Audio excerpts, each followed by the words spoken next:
It's been 3 years since this woman was shot and killed in her Fort Myers apartment, and her killer's still on our streets.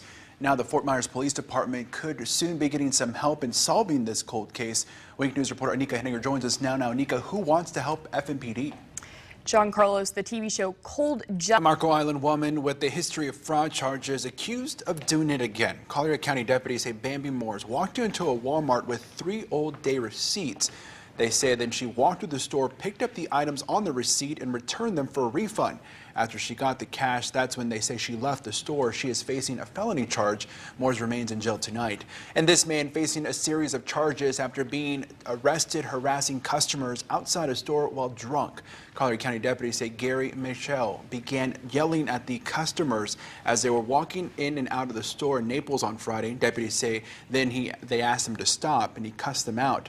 As they tried to arrest him, they say he put up a fight and it took several deputies to take him into. And tonight we're hearing from those aboard this plane that slid off a runway and into the water at a naval air station in Jacksonville.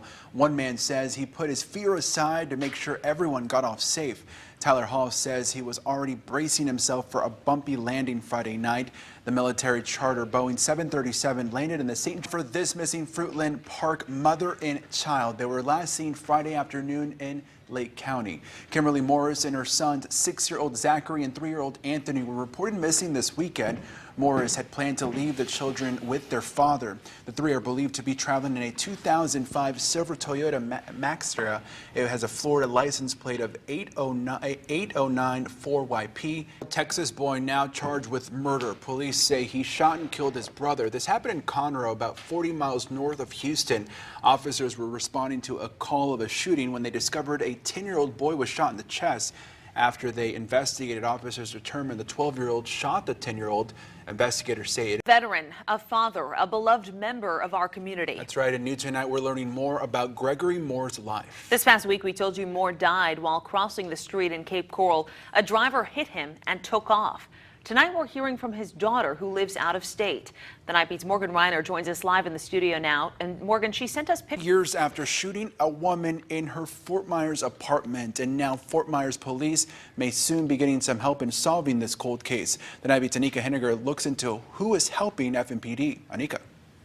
That's right. The TV show Cold Justice wants to come in and produce a segment to help track. In this email, it's important the agencies meet face to face and that we provide a private forum conducive to be an open technical discussion.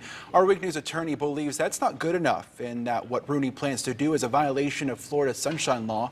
So Wink News sent Rooney and other participants in the meeting this letter, stating in part the right of access is embedded in Florida's Constitution and the reason for closing the meeting does not exist in Florida law. Lee County Commissioner Brian Hammond said this on Friday afternoon. I'm not going to criticize the congressman. And Israel and Gaza say they are ready to escalate their attacks. This is the aftermath of the latest round of violence between the two, the worst since 2014. At least 4 Israelis were killed by Gaza rockets today. And since yesterday, at least 20 Palestinians have died. The Nightbeat's Roxana Saberi has more. And that was Roxana Saberi reporting this flare-up comes despite efforts by Egypt and the UN to broker a lasting ceasefire. The UN and Houston are frantically searching for this missing 5-year-old little girl. Malia Davis's family says 3 men took her during a carjacking Friday. Her stepfather says the carjacking knocked him out and then he heartbreaking side bystanders rescue a dog after a truck dragged by its neck in Spring Hill north of Tampa. 2 people boarding pass, well, that's no problem at Tampa International Airport. Now anyone who buys an all-access pass can visit the 4 airside terminals at TPA to grab a bite, go shopping, plane watch, or get some extra time with loved ones. Officials say every Saturday they'll now allow up to 100 people to apply for a pass. The pass allows 25 people to visit each terminal between 8 a.m. Miles on these kids. These preschoolers in Lehigh Acres are learning about space exploration from a local pilot, although you may be surprised. Autumn Rhodes flies planes when you hear how old she is. The Nightbeat's Melinda Lee shows us how she's inspiring others to follow their dreams. Pagefield Ground, 751 Romeo at the FBO, ready to taxi information. Beyond. Melinda Lee, Wink News Now. What an impressive 14-year-old. Yeah, good for her already getting behind the wheel. You know, she's not even old enough for her license to drive a car, but she's already flying planes, so she's well on her way. Yeah. Wink News. And one family is now admitted to paying $6.5 million to get their daughter into college. It's part of the same admissions scam that includes Hollywood actresses like Lori Loughlin and Felicity Huffman. But this family says they're victims who thought the process was legal. The Nightbeat's Brian Gingras tells us more. Singer's clients paid him. And that was Bryn Gingras reporting. Experts say the more than dozen parents facing charges in the case may use a similar defense and say they too were victims of Rick Singer. A college student. And she's been waving to students at one school in Canada for the past 12 years, and now those waves are coming to an end. 88-year-old Tinley Davidson and her husband began waving to students when they moved into their home in British Columbia back in 2007.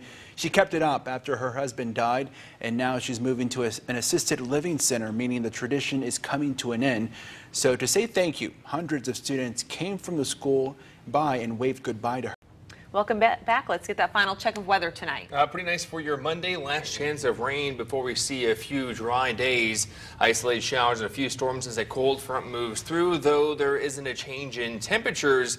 The cold front just bringing some less humid air. You'll notice that in morning temperatures and also due to the lack of rainfall. We will see Tuesday, Wednesday, Thursday. Scattered showers and storms, though, back with us on Friday. And Mother's Day Sunday looking pretty nice as well. Partly cloudy and dry. Perfect. Yeah, Sunday is Mother's Day, so make sure you order your flowers. Do it now. Now. Yeah. Do it right now. Well, thanks for watching. We'll see you more. We have more news on the Wink News at 11 on right. Wink TV. I'm sorry. Wait. We'll see you there. Father, a beloved member of our community. That's right. And new tonight, we're learning more about Gregory Moore's life. This past week, we told you Moore died while crossing the street in Cape Coral. A driver hit him, then took off. Tonight, we're hearing from his daughter, who lives out of state. Killer's still on the loose 3 years after shooting this woman in her Fort Myers apartment. And now Fort Myers police may soon get some help in solving this cold case. The Nightbeat's Anika Henniger looks into who wants to help FMPD. That's right. The TV show Cold Justice wants to come in and produce a segment